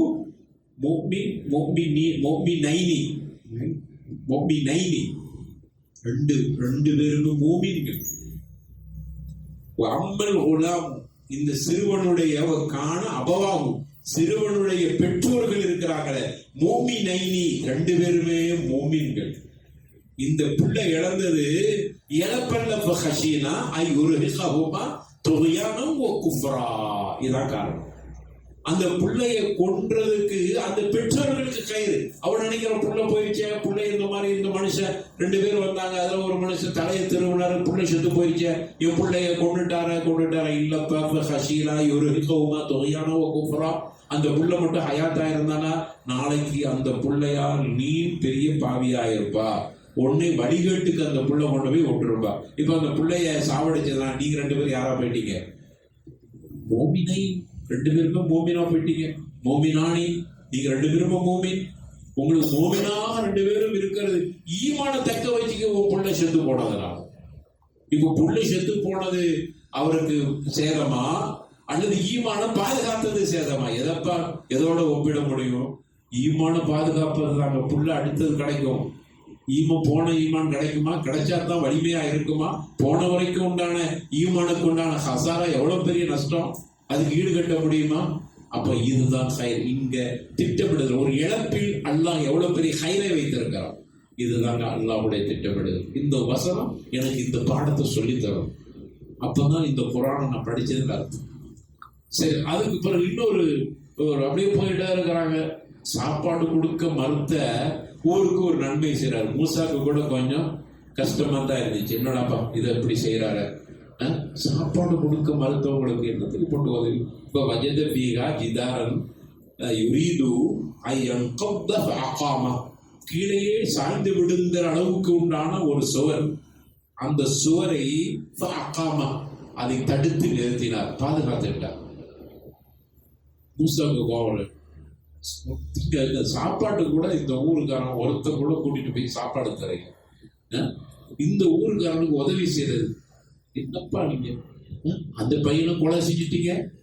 சும்மா ஒண்ணு இல்லாத பாவம் சின்ன பிள்ளைய அழகான படகை போய் ஓட்ட போட்டுட்டீங்க.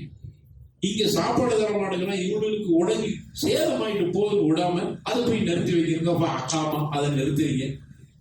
அப்பதான் சொன்னாங்க அம்மல் ஜிதாரு ஃபகான லி குலாமைனி யதீமைனி ஃபில் மதீனதி வகான தஹ்தஹு கன்ஸுலஹுமா வகான அபூஹுமா சாலிஹா.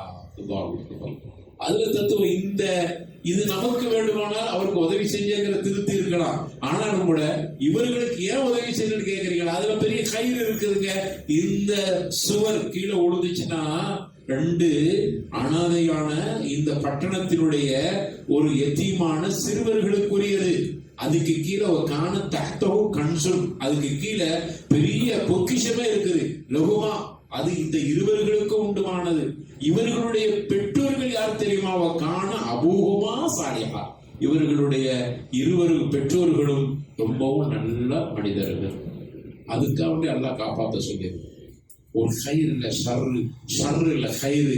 இதெல்லாம் அல்லாஹ் திட்டமிடுகிறான். அல்லாஹு லத்தீஃபுன் பிஇபாதிஹி யர்ஸுகு மன் யஷா வஹுவல் கவியுல் அஸீஸ். இதான் அல்லாஹ் ரப்பல் ஆலமீன் திட்டம். அப்ப இந்த வரலாறு நமக்கு இந்த பாடத்தை கொடுக்க வேண்டும். ஆக நமக்கு வெளிப்படையாக சோதனைகள் வரும், பிரச்சனைகள் வரும், முஷ்கிலாத்துகள் வரும். என்ன வந்தாலும் சரி, அது பெரிய பெரிய இழப்புகள் வந்திருக்கும். இழப்பு வரும்போது கஷ்டமா இருக்கும். அதுக்காண்டி இழப்பு வரும்போது நீங்க எல்லாம் வந்து சந்தோஷிங்க அப்படின்னு சொல்லல. இழப்பு ரொம்ப கஷ்டமா இருக்கும். ஒரு மூத்து வந்து அழுக வரும், என்ன இருக்கும். அதுக்கு பிறகு என்ன புரியல, சார் அவ இருந்திருந்தா அப்படின்னு கூட பைத்தியமா போயிடும்.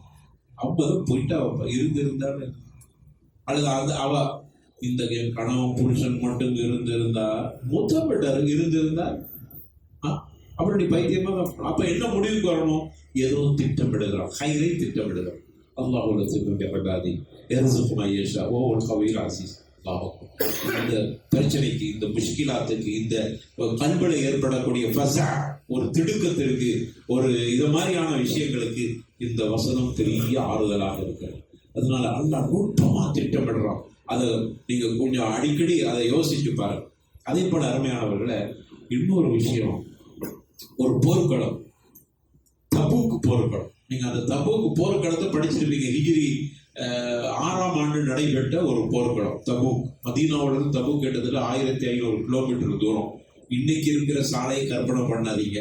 அன்னைக்கு சாலை என்பது குண்டு குழிகளும் இதான் சாலை, அன்னைக்கு மேடு வெள்ளங்களும் இதான் சாலை. அன்னைக்கு இன்னைக்கு இருக்கிற மாதிரி சுருள் ஓடுற வாகனம் இல்லை, அன்னைக்கு ஒட்டகம் தான். இதுல ஒரு ஒட்டகத்துல 8 பேர் 10 பேர் போகணும். இந்த தபூக்கு போற நீங்க படிச்சிருந்தீங்கன்னா லேச சொல்லும் போது உங்களுக்கு புரிஞ்சிடும். அப்ப அந்த தபூக்கு போர்ல போயிட்டு இருக்கிறாங்க. கொண்டு போன தண்ணீர்லாம் தீர்ந்து போயிடுச்சு. இதை சொல்றது யாரு தெரியுமா? இப்னு ஹிப்பான்ல இந்த செய்தி பதிவு செய்யப்பட்டிருக்கிறது. இப்னு அப்பாஸ் அவங்க சொல்றாங்க ரலியல்லாஹு அன்ஹுமா. யாரு சொன்னதா? உமர் ரலியல்லாஹு அன்ஹு சொன்னதா சொல்றாங்க. உமர் சொல்றதை அப்படியே பதிவு செய்யறோம் பாருங்க. உமர் சொல்றாங்க, ஃபீ கைதி ஷதீத், நாங்க போன நேரம், தபூக்கு போருக்கு போகிற நேரம் கடுமையான நெருக்கடியில் ஆட்பட்டிருந்தோம். ரொம்ப நெருக்கடிக்கு ஆயிட்டோம். எங்களுக்கு கொண்டு போன தண்ணீர்லாம் தீர்ந்து போச்சு. சாப்பிடுறதுங்கிறத விடுங்க, குடிக்க தண்ணீர் இல்லை, அந்த அளவுக்கு நெருக்கடி ஆகி போச்சு. ஹத்தா தரன்னா அண்ணா ரகபத்தனா நக்தா, நாங்க இப்படி புரிந்து கொண்டோம், எங்களுக்கு தண்ணீர் இல்லாம தாகத்தால் எங்களுடைய தலையே துண்டாக போய்விடும் என்கிற அளவுக்கு தலை திரிக்க ஆரம்பிச்சிச்சு. தண்ணி இல்லாம நான் வளர்ச்சியால் தலை துண்டா போயிடும், அப்படி அத்து விழுந்துரும் அப்படிங்கிற அளவுக்கு இருந்தது. நாங்க தண்ணியை தேடிட்டு வாங்கன்னு ஒரு 5 பேர் அனுப்பணும். போனவர்கள் திரும்பி வரவில்லை. எங்களுக்கு அவர்கள் என்ன ஆயிட்டார்களோ என்ற கவலையை தாண்டி எங்களுடைய தலை துண்டிக்கப்பட்டு விடுமோ என்கிற அளவுக்கு நாங்கள் ஆகிவிட்டோம். எங்கள ரொம்ப பொறுமைசாலியான ஒரு மூத்த சஹாபி இருந்தார். அது யாரா இருப்பார்? அபூபக்கர் சித்திக் ரலியல்லாஹு. அவர் ரசூலுல்லாஹ்ட்ட போய், இவ்வளவு நெருக்கடி, தண்ணி இல்லை, ரொம்ப அப்படியே என்ன செய்யணும்னு தடுமாறிட்டு இருக்கும்போது பொறுமைசாலியான அபூபக்கர் ரசூலுல்லாஹ் சொல்லுனா, யார் ரசூலுல்லாஹ், எங்களுக்கு வந்து அல்லாஹ்ட்ட துஆ செய்யுங்களே அப்படின்னு கேட்டாங்க. பொறுமை இழந்துட்டாங்க. அந்த துஆ செய்யுங்கன்னு சொன்னது கூட ஒரு இறுதி கட்டமாயிடுச்சு. அப்படி கஷ்டப்படுறோம், துஆவா செய்யுங்களே அப்படிங்கிற மாதிரி. அப்படி சொல்லும் போது ரசூலுல்லாஹ் சும்மா உடையில கேட்க, அதுஹிப்பு, துஆ செய்யணும்னு நீங்க விரும்புறீங்களா? சரி செய்கிறோம். அப்ப அந்த இக்கட்டான நேரத்துல இதாங்க திட்டமிடுது. நாங்க நினைச்ச இந்த இக்கட்டான நிலை என்பது ஷர்ன்னு நினைச்சோம். அதனுடைய பின்னணியில் அல்லாஹ் கைரை நாடி இருக்கிறான். அல்லாஹ் கொண்டு போய் துஆ செய்ய சொன்னோம். ரசூலுல்லாஹ் துஆ செய்ய, அல்லாஹ் மேல எங்களுக்கு அசைக்க முடியாத நம்பிக்கை, எங்களுடைய தலை துண்டாகிற மாதிரி எங்களுக்கு தாகம் ஏற்படுகிறது. ஆனா அல்லாஹ் மேல எங்களுக்கு நம்பிக்கை. என்னாலும் ரப்பு அதுல கைரை நாடுவான். பாருங்க, இவ்வளவு சிக்கலை பார்க்கிறோம். முஷ்கில கண்ணுக்கு முன்னால் பார்க்கிறோம். கண்ணுக்கு முன்னால் பார்க்கல, முஷ்கில நேரடியாக தஜ்ருபாவில் அனுபவிக்கிறோம். அப்படிதானே? அந்த கஷ்டத்துக்குள்ள நாங்க இருக்கிறோம். ஏங்க கஷ்டமே நாங்கள ஆகிவிட்டோம், அதுதானே அர்த்தம். அந்த நேரத்தோட ரப்பு மேல நம்பிக்கையை விடையும். ஏன் தெரியுமா? அல்லாஹ் லத்தீஃபு பிஇபாதி, அந்த அடியார் மீது கருணையா ஏதோ அது கருணை நாடி இருக்கிறான். அவன் கைரானவன், கவியானவன், அசீஸானவன் அப்படிங்கிற நம்பிக்கை எங்களுக்கு இருந்து துஆசியை சொல்றோம். ரசூலுல்லாஹ் துஆசி, நம்பிக்கைக்கு அல்லாஹ் கொடுத்த பரிசை பாருங்க, நம்பிக்கைக்கு அல்லாஹ் கொடுத்த பிரதிபலனை பாருங்கள். உடனே கொஞ்ச நேரம் தான் இருந்தது. சுட்டரிக்கும் வேளை பார்த்து கொண்டிருந்த எங்களுக்கு அப்படியே மழை பொழிந்தது. நாங்கள் கொண்டு போன அனைத்து பாத்திரங்களிலும் தண்ணீரை நிரப்பி கொண்டோம். மாஷா அல்லாஹ், தபாரக் அல்லாஹ். அல்லாஹ் எங்கள் மீது எவ்வளவு கைரி நாடி இருக்கிறோம். நாங்க நினைச்சோம் இதோடு எங்களுடைய தலை தொண்டாகி விடுவேன்னு நினைத்தோம். எவ்வளவு பெரிய ஷர்ரு. ஆனா ரப்புக்கு மேல எங்களுக்கு அசைக்க முடியாத நம்பிக்கை இருந்தது. ரப்பு எங்களுக்கு தருவான், எங்களுக்கு முன்னாடி இருக்கிற பிரச்சனை அல்ல, ஏதோ கயிறை திட்டமிடுகிறார். அல்லாஹ் உள்ளத்துக்கும் பிறக்காதையும் அசீஸ். இந்த நம்பிக்கை எங்களுக்கு இருந்துச்சு. எல்லாம் மழையை கொட்டினோம், நாங்க தண்ணீரெல்லாம் நிரப்பி வச்சிட்டோம். நீங்க சொல்ல இதுல என்ன கயிறு இருக்குன்னு நினைக்கலாம். இது பெரிய கயிறு தான். இதுல இன்னொரு கயிறு. ஏன் அல்லாஹ் எங்களுக்கு பஞ்சத்தை கொடுத்தான், இப்ப எங்களுக்கு கொடுத்துட்டான். அந்த பஞ்சத்தை தண்ணி பஞ்சத்தை கொடுத்தாங்க, அதெல்லாம் எல்லாம் கயிறா வச்சிருக்கான். என்ன கயிறுன்னா, நாங்க தண்ணி எல்லாம் குடிச்சிட்டு நாங்களும் வயிறுவே குடிச்சிட்டு எங்கட கொண்டு போன இந்த தோல் துருத்திலாம் இருக்கும்ல, அந்த பாத்திரங்கள்லாம் நிரப்பி எல்லாம் வச்சுட்டு ரொம்ப நாளைக்கு ஸ்டாக் பண்ற அளவுக்கு தண்ணீரை எடுத்துட்டு அப்படியே களத்துக்குள்ள போறோம். களத்துக்குள்ள போறவை குடத்துக்குள்ள போன மாதிரி இருந்து பின்னாடி பாத்தீங்கன்னா அவர்கள் இருந்தார்கள். யாரு? எங்களுடைய விரோதிகள். அந்த பக்கம் போறோம், அங்கிட்டு வறண்டு போய் இருந்தது. இப்ப புரிகிறதா? வறட்சி எங்களுக்கு சர்ரு மாதிரி தெரிஞ்சது. வறட்சியில் அல்லாஹ் கயிறை வைத்திருக்கிறான். ஏனென்றால் எங்களுக்கு இப்ப கயிறை அல்லாஹ் தந்துட்டான், அவர்களுக்கு வறட்சி. அங்க தண்ணி இல்லை. யாரு? குஃபார்கள். அந்த அப்ப பெய்த மழை எங்களோடு மட்டும் அப்படி அல்லாஹ் வெளியே கரமாந்து காட்டிட்டான். அல்லாஹ் பெரிய அதிசயத்தை முஅஜிஸா நடந்துருச்சு. நாங்க இருந்த பகுதிக்கு மட்டும்தான் மழை. இப்ப சொல்லுங்க, மழை இல்லாம இருந்துச்சு பாருங்க கொஞ்சம் முன்னாடி வரைக்கும். அதுல அந்த திட்டமிடுதல கயிறு இருக்குதா இல்லையா? ஆமா. ஏனென்றால் அந்த மழை இல்லாதது அவர்களுக்கு நிரந்தரமா இருந்தது, குஃபார்களுக்கு. அதனால் இவர்களுக்கு கயிறு, இவர்களுக்கு நன்மை நடந்தது. ஆனாலும் அல்லாஹ் இவர்களுக்கு இன்னொரு கயிறையும் கொடுத்தான், இவர்களுக்கு நிரப்பமா தண்ணீரை கொடுத்து விட்டான். இதுக்கு என்ன காரணம்? அவர்கள் என்ன விலை கொடுத்தார்கள்? அவர்கள் கொடுத்த விலை என்ன தெரியுமா?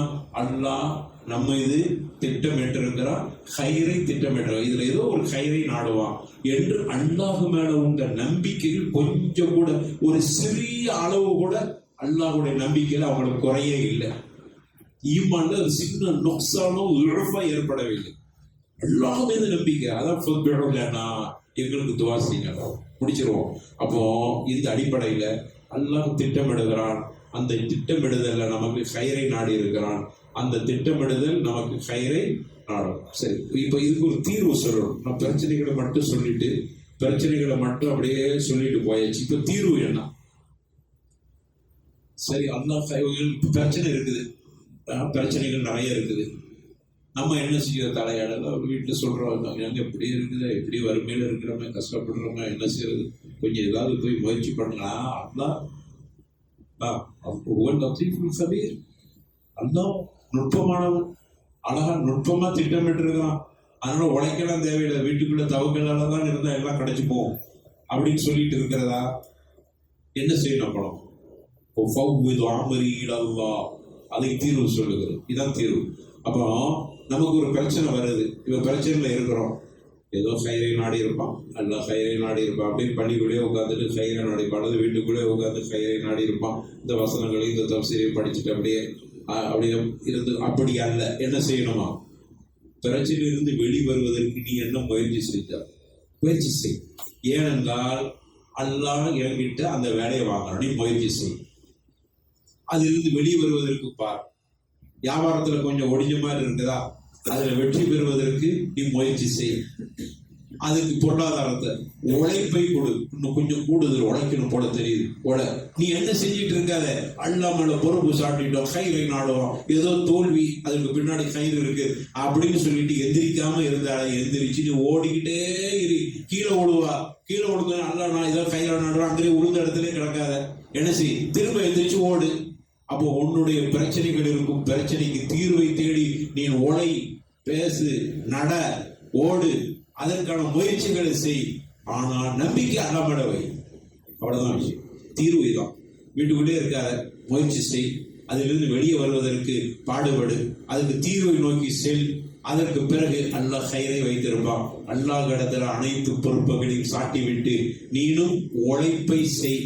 அந்த உழைப்பில் அல்லாஹ் வெற்றி தருவான். இதாங்க இதனுடைய தீர்வு. எனவே ரப்பல் ஆலமீன் நம்முடைய பிரச்சனைகள், அனைத்து பிரச்சனைகளும் அல்லாஹ் ஒன்று இல்லாமல் ஆக்கி நமக்கு ஒரு ஈடேற்றத்தையும் நிம்மதியையும் அமைதியையும் துமனீனத்தையும் அல்லாஹ் நம் அனைவர்களுக்கும் நம்முடைய கல்பலை தரணும். ஏனென்றால் ரப்பல் ஆலமீன் லத்தீஃபுல் கபீர், அவன் ரொம்ப நுட்பமானவன், அதை திட்டமிட்டு செயலாற்றக்கூடியவன்.